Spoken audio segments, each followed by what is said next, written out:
This is Matt Fett, Into Boxing. Delighted to be joined by Chris Ridgway and Dillian Whyte. Boys, how we doing? How you doing, guys? Evening. Few things to talk about. I know you're pressed for time, Dean, but we'll start with, obviously, the big news that came out this week. Finally, Dillian Whyte is going to fight Tyson Fury for the WBC heavyweight title. The biggest purse bid in history. Queensbury won it. Any surprises with that? Are you surprised that Frank Warren had the winning bid? Yeah, surprised, but I don't know. You know, with boxing, you can't be too surprised on too many things. But yeah, it's one of them, innit? Look, so they've got the ball in their court, and we'll just see how it all plays out. You must be chuffed for Dillian though to finally get his chance, especially fighting for the title after he's waited so long. Yeah. You're on mute. Has he muted himself? Yeah. When it came off, sorry to jump over you, Matt. When it all went off, right? Tyson Fury's posting this video of himself going on a run. Dillian, you're getting knocked out, hiding of a lifetime, blah blah blah. That's what a fighter does, yeah. When a fight like this gets announced, Dillon Silence on social media, and I just thought, you speak volumes when you don't say anything.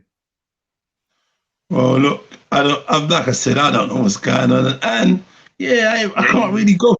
Guys, trying to get me in trouble. I can't get involved in any of this conversation. But all I'm saying, I know you always say what you can, and yeah, exactly. But right now, obviously, what I'm saying is, it's not your silence that interests me or that makes me want to quit. It's the fact that Dillian hasn't posted anything on social.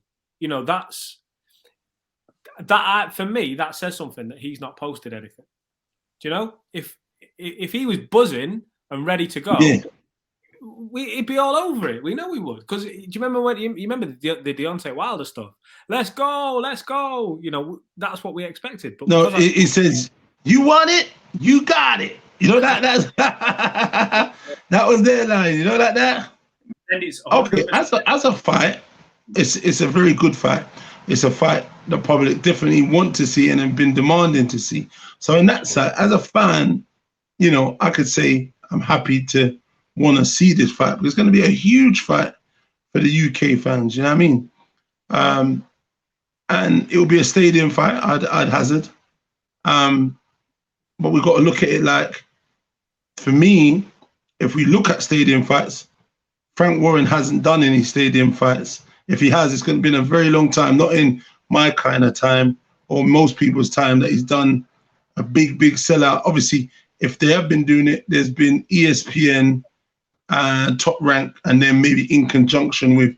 But to be honest, look, no one really does it like Matchroom, if you get my meaning. So it's going to be intriguing to see, as a fan, to see how this all unfolds in terms of the production, the show, how it goes on, because you can see the separation of Matchroom shows and Frank Warren shows. They're totally different.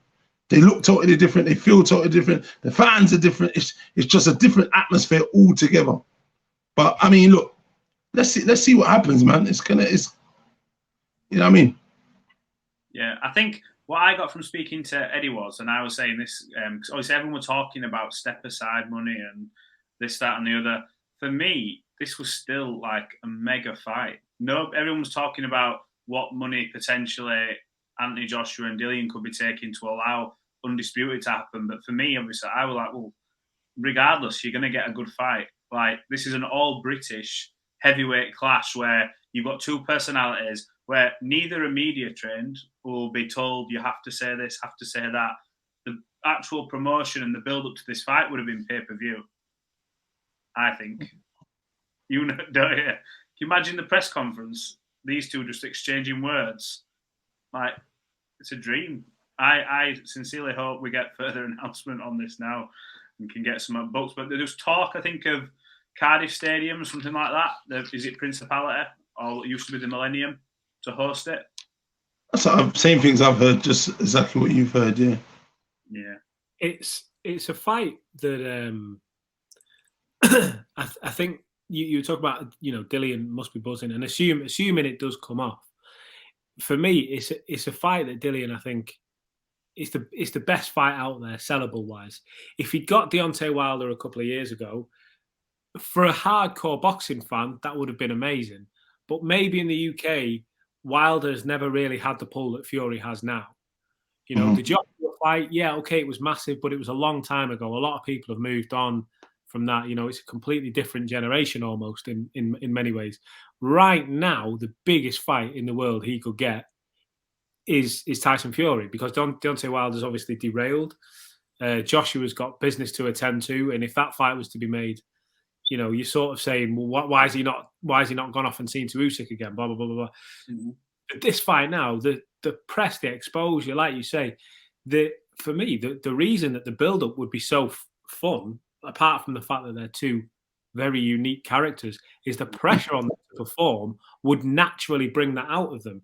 Dillian and Tyson, I've got a lot of time for them both as people, but you better believe they would feel that pressure. You couldn't not feel that pressure of every single camera in the UK boxing media being on you. Do you know what I mean? You could not. You couldn't. It would bring out the most extraordinary scenes in a build-up, I think. Yeah, I think it's a global spectacle, to be honest, because even in America, they're going to be, I've read just now that, they're going to be showing it in America and the UK. So as a boxing fan, there's obviously going to be excitement and jubilation for people to kind of witness, like you say, the next biggest fight that's available, that people want to see. Is it bigger than AJ Usyk too? It's an all British fight. Good question. Usyk, that's a big fight, but this is an all British fight. Yeah, I don't have an answer in my own head. I've just thought the question now, so I don't.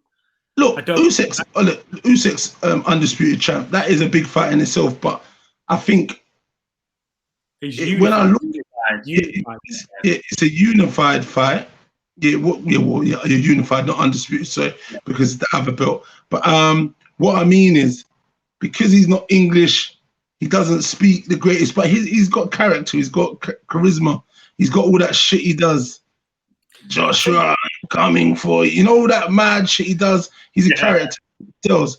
But like you just said, which press conference would you rather go to, Fury and Dillian Whyte, or AJ and Usyk, which is going to be more lively of entertainment, and it actually potentially could go off at the press.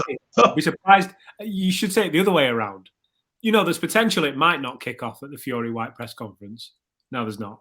It's but I mean, yeah, like whatever way you want to put it, verbally, there's going to be some, whatever it is. As a fan, we're looking at how both guys are, and we're just talking in the grand scheme of how, previous ones have gone.